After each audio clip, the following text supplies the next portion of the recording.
Well, there's no shortage of confusion and frustration in the car industry tonight over what's happened to this key climate target. It was 3 years ago that Boris Johnson announced a ban on the sale of new petrol and diesel cars by 2030. And just 2 months ago, Rishi Sunak said it remains the government's policy.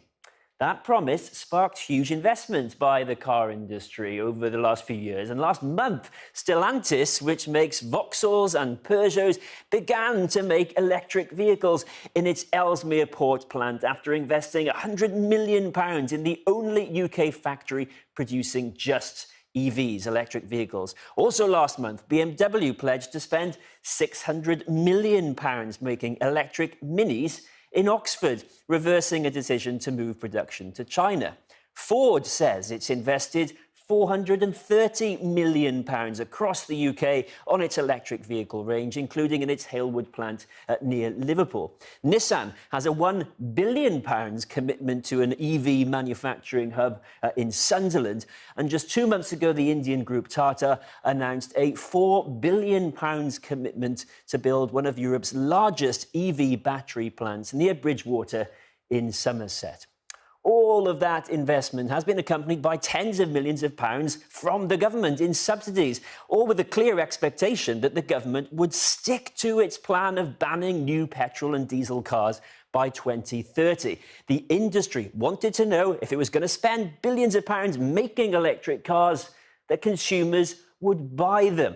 Now, the ban has also been key to the government's strategy of getting to net zero by 2050. Transport is responsible for more greenhouse gas emissions than any other sector, 25% of the UK's total emissions in 2021. And within those transport emissions, over half, there you go, comes from cars. So that was the rationale for bringing in the ban on new petrol and diesel cars. The car industry has ploughed in the cash to go electric, so has the government. There was a plan, but the plan has changed.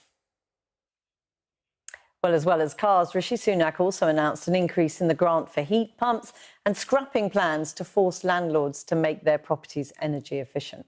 Well, joining me now from Brighton is one of the UK's leading climate activists, Michaela Loach, Conservative MP Bob Seely, and with me here in Leeds is Chris Thompson, the Managing Director of home development company Situ.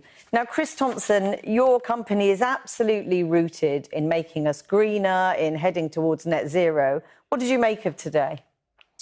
Well, I think for companies that are minded to make a change to net zero, I don't think this will really change them. Those companies that are purpose-led or companies that have got a strategy to be ahead of the curve.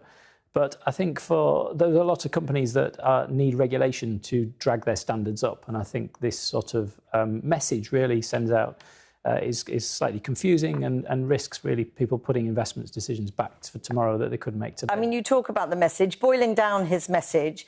He said today it is not right to impose more costs on working people, that many of the policies that he's scrapping or pausing weren't actually necessary to reach the targets anyway.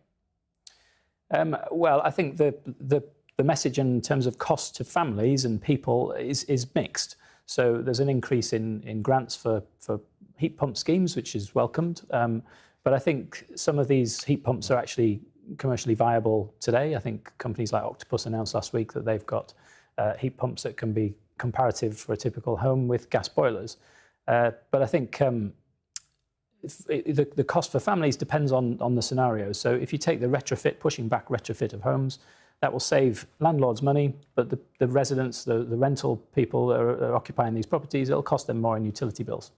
Michaela Loach, the Prime Minister was absolutely clear today. This is not a watering down of any commitments. We're going to reach the targets anyway.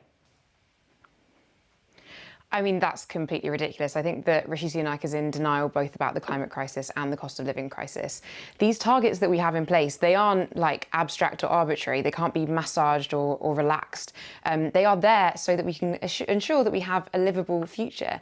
And by creating kind of policy that is not actually prioritising reducing people's energy bills and giving us real energy security, which means moving away from volatile oil and gas, by doing that, Rishi Sunak is sacrificing the majority of us for the profits of a a very small amount of fossil fuel companies. And as we've seen, we're about to go into winter again, and already millions of households across this country have had their energy either cut off, or there are 5 million households in this country who are in debt to their energy companies. The cost of living crisis is really very serious, and instead of kind of insulating people's homes or supporting them, Sunak is instead supporting the fossil fuel industry, who already make billions. What he was saying today about that cost of living crisis is that it's just not fair right now to impose what he said was sometimes £5,000, £10,000, £15,000 on people to make these changes right now. What do you think young people will make of that? Because they're affected by the cost of living crisis too. I think that young people, what we want is our energy bills to be lower in the short and long term. And if this government had instead focused on insulation, which they still seem to want to ignore, we would have had lower energy bills now. We're currently in a situation where energy bills are still double what they were 2 years ago. That's a huge amount of money. And instead of focusing on things like insulation, like what the public actually want, like the Prime Minister is currently really behind on what the public want. The public want climate policy. The public want insulation. They back these things. And instead of prioritising them, he's kind of creating these kind of false arguments that aren't really real in order to make this into a culture war that it really doesn't need to be. What's the reality is that people just want a safe home, they want a safe future, and they want to have low energy bills as well. Bob Seeley, let me bring you in here. He's enraged the environmentalists. Of course, he may not be too worried about that. He's frustrated and, in many instances, angered businesses. The car industry seems pretty apoplectic. Many in his own party are very unhappy. He's gambling a lot, isn't he, that this will go down well with voters? I don't think many in his party are that unhappy. I think most of us are relieved, because most of us are hearing that our constituents are going to find it very difficult to start to afford to this stuff. And by the way, this has got absolutely nothing to do with culture wars or any arguments of that nature. This is about understanding that we have a Prime Minister who is really keen that if we have ideas, we need to know how we're going to get there and how they're going to be paid for. And forcing people to take heat pumps and forcing people out of their cars now, when people are going to struggle, and in some areas that technology is not there yet, is not going to be productive in the long run, because you're going to alienate people. And the ULEZ, so-called ULEZ rebellion, is a good example of that, where you have a Labour mayor who claims that he's taxing Londoners for health reasons, when the evidence, the science, shows that the ULEZ charge and the purpose of ULEZ is marginal at best. I mean, and that creates cynicism in a society.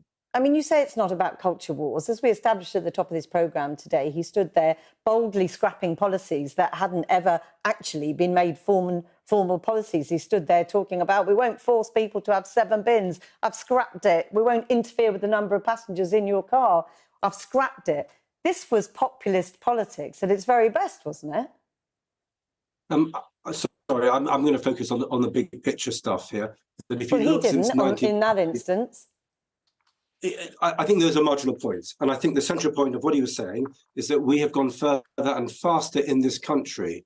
Our carbon emissions, the greenhouse gases that we produce, are down by half since 1990. Now, half of that is for good reason. We've stopped using coal-fired power stations, and half because we're exporting our industry to China, and one can argue about the worth of that. But if you look at France, 22% down. The United States, the same. If you look at China, their greenhouse emissions have gone up 300% in that period. So we are ahead of all the other G20 nations. Michaela Loach, just respond to what Bob Seeley is suggesting here, that we're doing well and this will we'll do even better with this trajectory. I don't see how you can take what the Prime Minister Rishi Sunak said in that conference and see that as that we're going to be doing better. The reality is that this is a pushback on climate policy that is being done not based on science, not based on even what the people want, but instead based on trying to create an issue that doesn't really exist around what the public support for net zero and the public support for climate policy.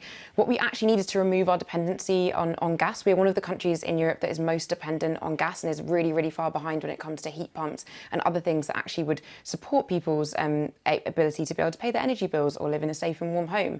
And so what we need instead is to have this government be focusing on things like insulation, focusing on things like supporting families to be able to put in heat pumps so that everyone can actually be able to live not only a safe present now, but also a safe home in the future.